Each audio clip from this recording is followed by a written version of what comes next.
আজকে আমরা একহার্ট টোলের অসাধারণ একটা বই দি পাওয়ার অফ নাও এর মূল শিক্ষাগুলো নিয়ে আলোচনা করব। বইটি কিভাবে আমাদের মানসিক শান্তি ফিরিয়ে আনতে পারে চলুন তা সহজভাবে জানার চেষ্টা করি। আসসালামু আলাইকুম। দ্য পাওয়ার অফ নাও কিন্তু শুধু একটা বই না, এটা যেন আমাদের জীবনের গভীরতম সত্যগুলোর দিকে তাকানোর জন্য একটা আয়না। বইটা শুরুই হয় জানেন খুব পরিচিত একটা প্রশ্ন দিয়ে। আচ্ছা, আমাদের মনটা কেন সারাক্ষণ অতীত বা ভবিষ্যতের চিন্তায় ডুবে থাকে?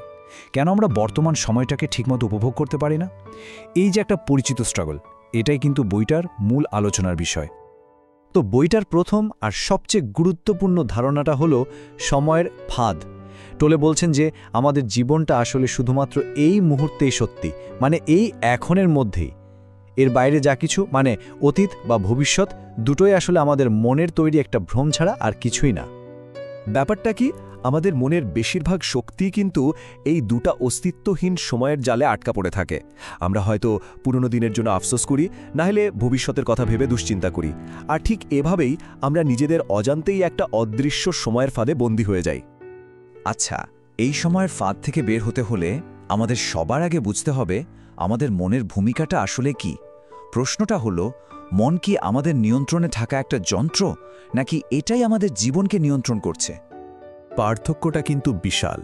দেখুন, মন যখন আমাদের নিয়ন্ত্রণে থাকা একটা যন্ত্রের মতো কাজ করে তখন এটা আমাদের জীবনে শান্তি নিয়ে আসে। কিন্তু যখনই এটা মাস্টারের ভূমিকায় চলে যায়, মানে আমাদের নিয়ন্ত্রক হয়ে ওঠে, তখন জীবনকে নিজের মতো করে চালাতে শুরু করে, আর ফলাফল কেবল দুশ্চিন্তা আর অশান্তি। টুলে এই অবস্থাকে একটা দারুণ নাম দিয়েছেন, মাইন্ড চ্যাটার, মানে মনের ভেতরে যে অনবরত বকবকানি চলতে থাকে। আর উনি বলছেন এই যে না থামা চিন্তা স্রোত, এটাই আমাদের সব মানসিক কষ্ট আর অশান্তির মূল কারণ। তাহলে এর থেকে বাঁচার উপায় কি? টোলে বলছেন আমাদের নিজেদের চিন্তা থেকে এক কদম পিছিয়ে আসতে হবে। মানে চিন্তাগুলোকে নিজের অংশ না ভেবে একজন দর্শকের মতো সেগুলোকে শুধু দেখতে হবে। সবসময় মনে রাখতে হবে আমরা আমাদের চিন্তা নই, আমরা হচ্ছি সেই সচেতন সত্তা যে কিনা চিন্তাগুলোকে দেখছে। মনকে এভাবে পর্যবেক্ষণ করতে শিখলেই আমরা বইটার একেবারে কেন্দ্রীয় ধারণার দিকে এগোতে পারব।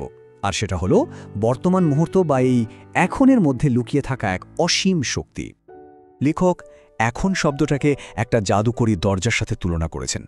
ভাবুন তো একবার, এটাই একমাত্র রাস্তা যা আমাদের সত্যিকারের সত্তার কাছে আর ভেতরের গভীর শান্তির জগতে নিয়ে যেতে পারে। অতীত বা ভবিষ্যতের হাজারো রাস্তায় ঘুরেও কিন্তু সেই দরজাটা খুঁজে পাওয়া যাবে না। তাহলে এখনে থাকার মানেটা আসলে কি? এর মানে হলো আমাদের দৈনন্দিন জীবনে একদম পুরোপুরি উপস্থিত থাকা। যেমন ধরুন, কোনো একটা কাজ করার সময় সমস্ত মনোযোগ শুধু সেই কাজেই দেওয়া, কিংবা অতীতের অনুশোচনা বা ভবিষ্যতের উদ্বেগ থেকে মনটাকে সরিয়ে আনা এবং এই মুহূর্তের অভিজ্ঞতাকে কোনো রকম বিচার বিশ্লেষণ ছাড়াই গ্রহণ করা। কিন্তু বর্তমানে উপস্থিত থাকা তো আর মুখের কথা না, তাই না? এর পথে একটা মস্ত বড় বাধা হলো কষ্টদেহ বা পেইন বডি। এটা টলের একটা অসাধারণ আর খুব গুরুত্বপূর্ণ ধারণা। আসলে এই কষ্টদেহটা কি? এটা হলো আমাদের জীবনে ঘটে যাওয়া সমস্ত অপ্রকাশিত জমে থাকা আবেগজনিত ব্যথার একটা সমষ্টি। এটা অনেকটা আমাদের অবচেতন মনে একটা শক্তির মতো জমা হয়ে থাকে। এই কষ্ট দেহটা সাধারণত আমাদের ভেতরে চুপচাপ সুপ্ত অবস্থায় থাকে, কিন্তু কোনো একটা ছোটোখাটো ঘটনা বা কারো একটা মন্তব্য, ব্যাস ট্রিগার পেলেই এটা হঠাৎ করে জেগে ওঠে। আর জেগে উঠেই এটা নেতিবাচক পরিস্থিতি তৈরি করে, নিজের জন্য খাবার খুঁজতে শুরু করে আর আমাদের মানসিক শক্তিকে শুষে নিতে থাকে। তাহলে এর থেকে মুক্তির উপায়টা কি? খুবই সিম্পল কিন্তু পাওয়ারফুল একটা উপায় আছে। যখনই অনুভব করবেন যে কষ্ট দেহটা জেগে উঠছে, তখন এর সাথে নিজেকে জড়িয়ে ফেলবেন না। কোনো রকম বিচার বা প্রতিক্রিয়া না দেখিয়ে কেবল সচেতনভাবে এটাকে দেখুন, পর্যবেক্ষণ করুন। এই সচেতনতাই কিন্তু এর শক্তিকে ধীরে ধীরে একদম কমিয়ে দেবে। এই যে কষ্টদেহকে জয় করার পথ, এটাই আমাদের বইটার চূড়ান্ত লক্ষ্যের দিকে নিয়ে যায়। আর সেই লক্ষ্যটা হলো সচেতনতার মাধ্যমেই সত্যিকারের মুক্তি অর্জন করা। উপস্থিত থাকা বা বিইং প্রেজেন্ট মানে হলো আমাদের মনের যে সারাক্ষণের কোলাহল, তার ঊর্ধ্বে উঠে নিজের ভেতরের গভীর প্রশান্তিকে অনুভব করা। মজার ব্যাপার হলো এই শান্তিটা কিন্তু সবসময়ই আমাদের ভেতরে থাকে, শুধু আমাদের চঞ্চল মন সেটাকে আড়াল করে রাখে। টলে এই অবস্থাকে বলছেন বিইং বা সত্তা। এটা হলো আমাদের চেতনার সেই গভীরতম স্তর, যেখানে কোনো রকম বিচার বা বিশ্লেষণ নেই, কোনো কোলাহল নেই, আছে কেবল শুদ্ধ অস্তিত্বের একটা অনুভূতি। আর এই গভীর স্তরের সাথে সংযোগ স্থাপনের একটাই চাবিকাঠি, সেটা হলো এখন, মানে বর্তমান মুহূর্তে পুরোপুরি উপস্থিত থাকা।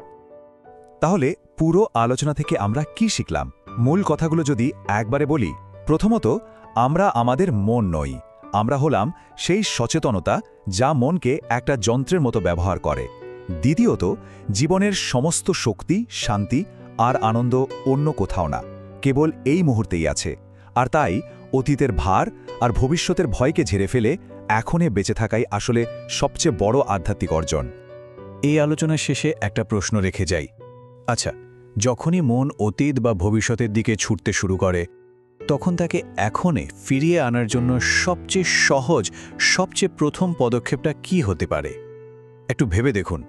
উত্তরটা হয়তো আপনার ধারণার চেয়েও অনেক বেশি সহজ আর আপনার খুব কাছেই আছে।